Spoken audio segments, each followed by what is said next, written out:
Bismillahirrahmanirrahim. Assalamualaikum warahmatullahi wabarakatuh. Yang jawabnya lengkap, ana doakan masuk surganya duluan. Saya ulangi, assalamualaikum warahmatullahi wabarakatuh.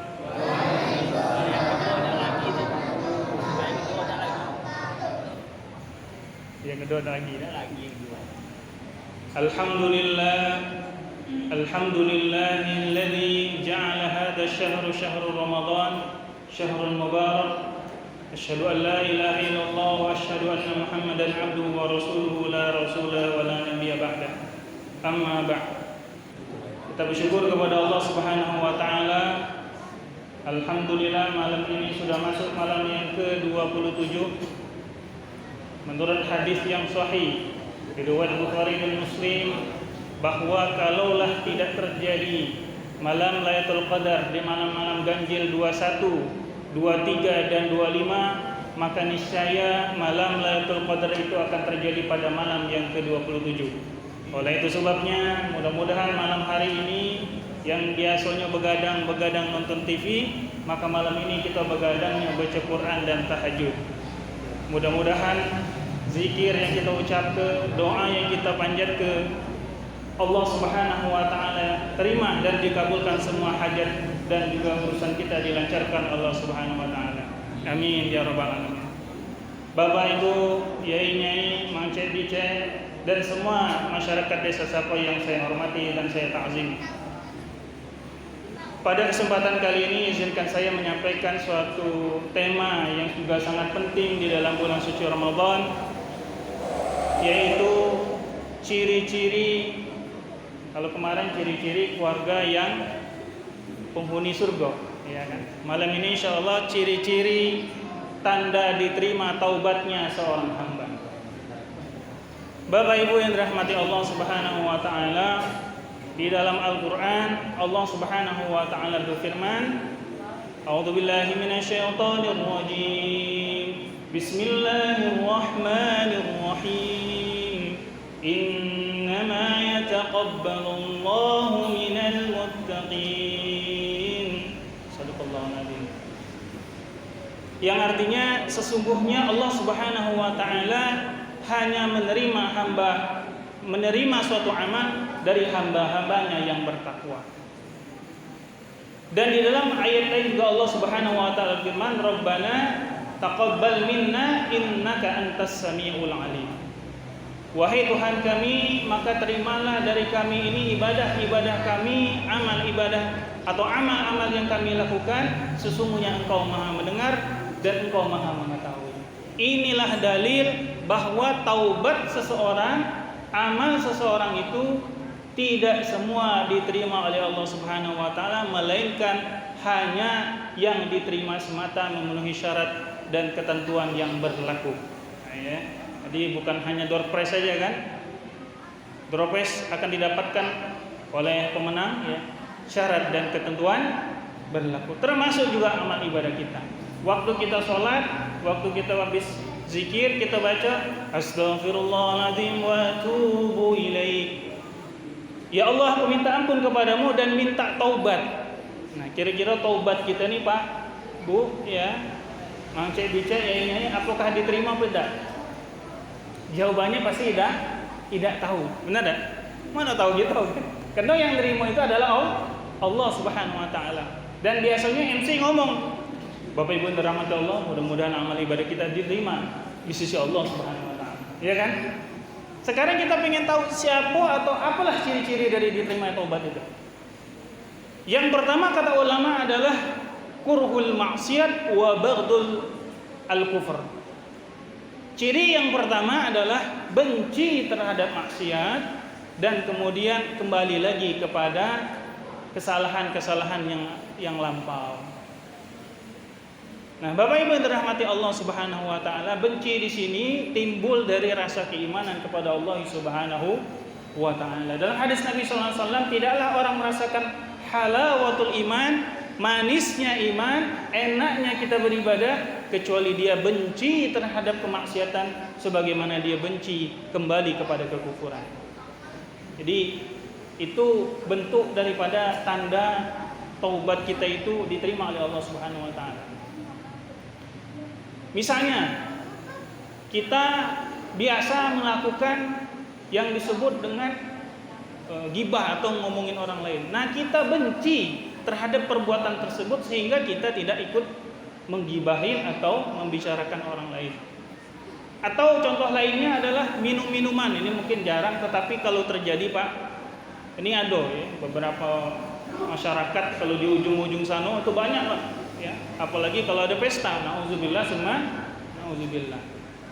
Maka harus yang taubat tadi benar-benar dia benci dengan minum-minuman tadi. Ya, kalau minum sirup tidak apa-apa. Ya. Minum sirup, minum es, ya. Asal jangan banyak, 1 drum, nah sudah. Ya, jadi hukumnya haram juga. Bapak Ibu dirahmati Allah, tanda yang kedua adalah ziyadatut ta'ah, yaitu bertambahnya ketaatan. Kata Hasan Al-Basri, nah ini ulama besar Pak. Kalau P3N kita Aroni Basri. Nah, ini Hasan Al-Basri, seorang ulama besar di Irak sana, mengatakan apa? Bahwa alamatul qabuli at-taubati atau al-hasanatu ba'daha. Yaitu tanda bahwa taubat diterima itu adalah ketika dia taubat ya atau melaksanakan kebaikan-kebaikan, maka biasanya setelahnya itu dia terus melaksanakan kebaikan tersebut. Saya ambil contoh di bulan Ramadan kita puasa. Nah, di bulan setelah Ramadan tuh biasanya ada puasa yang namanya puasa Syawal. Entah kenapa, bagaimana sebabnya, tahu-tahu kita pengen puasa Syawal. Puasa Syawal ini ada 2 cara, Pak. Yang pertama berurutan. 1, 2, 3 sampai 6 berurutan, tidak putus-putus. Itu yang paling utama. Tapi kalau tidak baca, tidak bisa ya. Itu bisa dengan diputus-putus. Hari ini puasa, besok nak kondangan, misalnya silaturahim, tidak puasa, besok lagi puasa lagi, besoknya tidak, besoknya puasa, boleh sampai 6 hari. Dan boleh digabung dengan hari-hari, misalnya terpecih hari Senin. Maka kita boleh berniat dengan 2 niat. Ya Allah, saya berniat dengan puasa Syawal dan puasa Senin. Boleh Pak. Nanti pahalanya dapat 2. Pahala dia dapat puasa Syawal dan pahala dia mendapatkan puasa Senin tadi.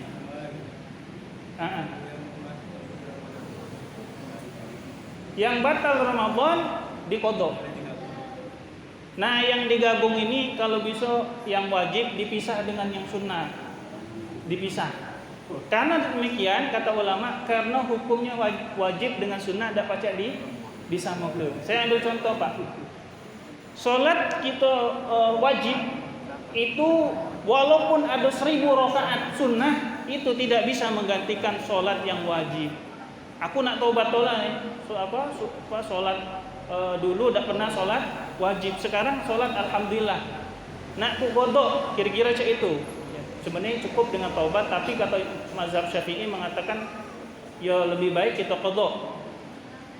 Sudah aku nak solat sunnah baik untuk mengganti dari solat wajib yang itu. Tidak bisa. Kenapa? Karena hukumnya berbeda.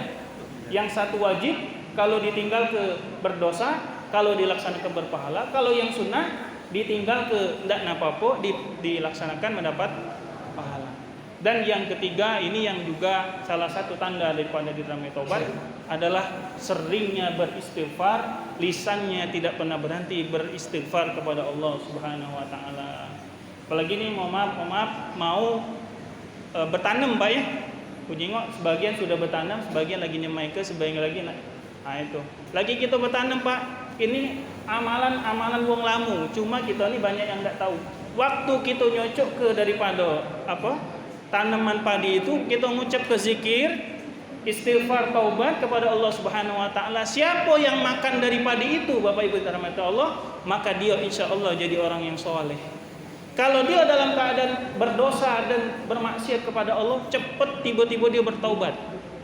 Ini efek dari kalau suatu benda tadi dihasilkan dari istighfar kepada Allah Subhanahu wa taala. Dan insya Allah ya, Allah akan memberikan perlindungan kepada barang kita, ya, sawah kita insyaallah taala, dan juga bagi siapapun yang makan daripada padi itu menjadi pahala. Tiap butirnya jadi pahala. Hitunglah Pak ya. Karena di Jakarta itu Pak, kalau makan tidak dihitung nasi Pak. Ya, tidak dihitung. Sebab capek ngitung siko-siko. Nah, tapi kita pahala itu yang nanam tadi pahalanya tiap butir. Tiap biji yang tadi kita tanam, maka itu akan mendapatkan satu pahala, bahkan dikalikan 10 di sisi Allah Subhanahu wa taala. Sebagian ulama mengatakan amalan apa? Ya, profesi apa yang paling mulia setelah mengajarkan Al-Qur'an, yaitu profesi petani. Kenapa kata para ulama? Karena petani memberikan makan tidak hanya kepada manusia, tapi binatang-binatang. Semua makhluk-makhluk ini bertasbih kepada para petani. Kenapa? Karena beramal solehnya luar biasa. Mudah-mudahan apa yang kita dengarkan saat ini bisa kita amalkan dalam kehidupan kita sehari-hari, dan Allah Subhanahu wa taala menerima amal ibadah kita dan memberikan ganjaran sebesar-besar ganjaran di sisi Allah Subhanahu wa taala. Wabillahi taufiq wal hidayah wal inayah. Wassalamualaikum warahmatullahi wabarakatuh.